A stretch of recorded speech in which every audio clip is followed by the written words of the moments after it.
today, walking by faith, is that the situation that I have been in these last 3 months, like I totally had the wrong perspective. And when God revealed that to me last night and he opened my eyes to the bigger picture, it was just kind of like, wow. Then I felt a little bad because I'm like, ooh, like I was totally discontent, totally self-absorbed, totally selfish, totally, just consumed with self. It was just me. I. Lord, get me out of this situation. Lord, why is this happening to me? What about my children? What about our needs? What about that?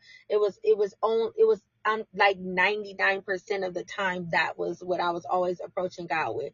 It was always with my situation, always with my circumstances, always what I need. And again, like, I know there are seasons, especially when you are going through a season of suffering or a challenge and you really do need God to come through. Is sometimes we just are in a place where we're constantly crying out to God. But the Bible does tell us that God already knows what we need before we ask him. And it tells us that we are not supposed to worry about what we gonna eat or drink or what we're gonna wear, because it's not the body more than for clothing, right? It talks about how the Gentiles, they seek after these things, but we are to seek ye the kingdom first, right? And all his righteousness and all these things shall be added unto us. But it's not always easy. So I've just been totally consumed with my anguish, my hurt, my pain, how I was being treated, how I was being betrayed, how, I was being disrespected, how I was being disregarded. It was just me, I, every day, all day, I'm just being honest. And so I was just really discontented and disheartened, right? I just was very, very just in grief and sorrow about my situation. I tried to, be content in it. I tried, not really, not much, I'm gonna be honest, but I wanted to be content in it. I'll say that. I wanted to have peace, right? And I wanted to be able to rest, because again, when Jesus was on the boat and there was a storm and the storm was raging and it was a violent storm, he was asleep. And it was the disciples who come running to him like, teacher, teacher, or rabbi, rabbi, master, master, get up, or we're going to die, like, get up, do something, because we're going to die. And he just gets up, and so casually, I can imagine, and looks at them like, oh, ye of little faith. Like, do you not know who in the boat with you? And sometimes we're in that boat, right? And we're in the midst of a violent storm. Like, this ain't a regular storm. This is one of them storms where you about to be shipwrecked. That whole ship that you thought you was on is about to go to pieces. And you're going to be just riding around on a piece of debris, on a piece of wood. And he's still like, oh, ye of little faith. Do you not know who in the boat with you? And then he just spoke. He didn't speak to their faith. He spoke to the storm. And he said, peace, be still. Right? And they're like, wow, who is this man that even the winds and waves obey him? But that is how God's posture is. His posture doesn't change. So even when we're in the midst of a violent storm, even when we're in the midst of what seems like it's going to kill us, he's still looking like, oh, ye of little faith. Why? Why do you think that I'm going to let you die? Why do you think that I'm going to let this situation consume you? Why do you think I'm going to let this overtake you? Yeah, it may look like it, but I'm here with you. And so the Lord began to reveal to me that over these last months, right? Most of you guys who listen to the podcast may know my testimony that I've been going through these last months or whatever. I don't really want to get too much into it, but I won't elaborate on it, but I will allude to it just to give you guys context of what I'm talking about. But if you would like to know more in depth or detail about kind of what I've been experiencing these last 3.5, almost 4 months, you can go and listen to some of the other earlier episodes. But me and my family, we lost housing around May 1st, the 1st of May, in a very, traumatic way. And it just kind of started this domino effect, right? And it started this domino effect of us, having to go live with this family member. And then we had to leave that family member's house. And then we went to another family member's house. We had to leave that family member's house. We went to another family member's house. And we just recently had to leave that family member's house. And so, again, this is something that I just was like, just in the onset of it, it was something that I was just like, this cannot be happening to me. Right. And again, sometimes we can be self-righteous in our thinking and in our attitude, because even if we think we do everything right, even if we think we're holy, we're walking in obedience, our righteousness is as filthy rags. Who are we to try to come, and bring our list of what we think is reasons why we shouldn't be going through suffering, right? Or why this shouldn't be happening to us, and it does. I hate it.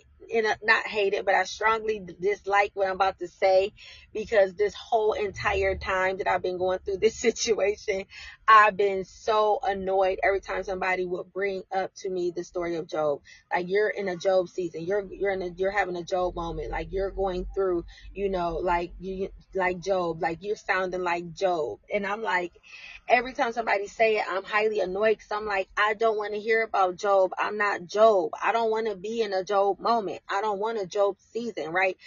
Lord, can you not know that I won't curse you if you allow the enemy to come, and to afflict my life?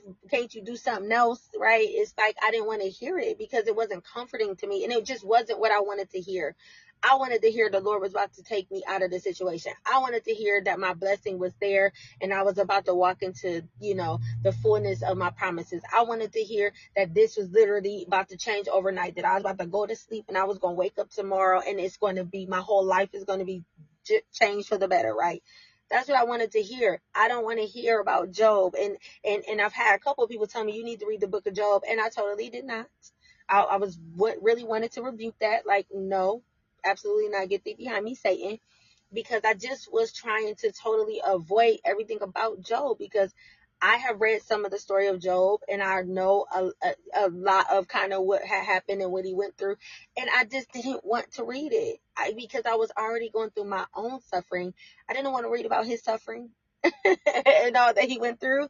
So, that was just kind of like my attitude. But as I really ponder on and allow the Lord to bring more revelation to me, I see more and more like, oh yeah, truly, this is like a Job moment, right? Truly, it's so many similarities, even in my thought process, because like sometimes Holy Spirit would take me to one of the chapters in the book of Job and I will read it and it'll be so profound to me and it'll be sounding so familiar and it'll be so interesting, like, wow, and the Lord has spoke to me through the book of Job in this season. So I do know that I probably need to go ahead and just read the book of Job. Okay.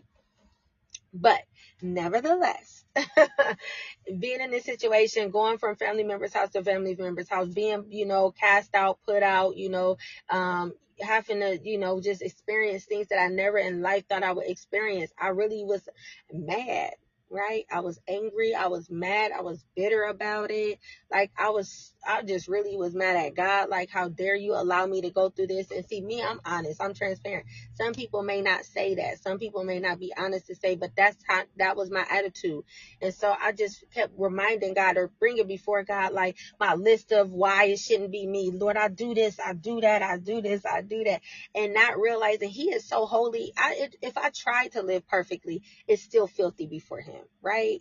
Not even having the right perspective, but just being so consumed with me and, and what I was dealing with and how it's affecting me and how it's affecting my children and how it's causing me pain and how it's causing me sorrow and how I feel forgotten and how I feel forsaken and how I feel humiliated and how I feel disgraced, on and on and on. This was kind of like my cycles and my patterns every day. That's kind of what I was, just bringing before God, crying, just crying out, literally crying tears in anguish, broken hearted, literally, just sobbing and weeping before him constantly, right? And so there are definitely moments where I know he just saw how hard it was, right? And so his grace is so sufficient and he's so merciful that he would just do little things to let me know he with me, that I'm not forsaken, I'm not forgotten. He would make ways, he would send blessings, he would answer prayers, he would do things. But sometimes I would take it for granted because it just wasn't what I wanted. I wanted me to have to get out of living with someone else and get to living in my own space, right?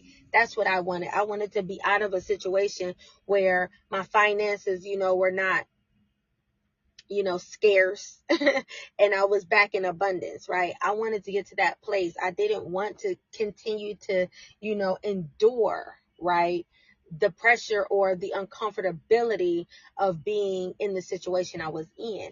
And so yesterday, the Lord literally brought it to my remembrance, or really, He just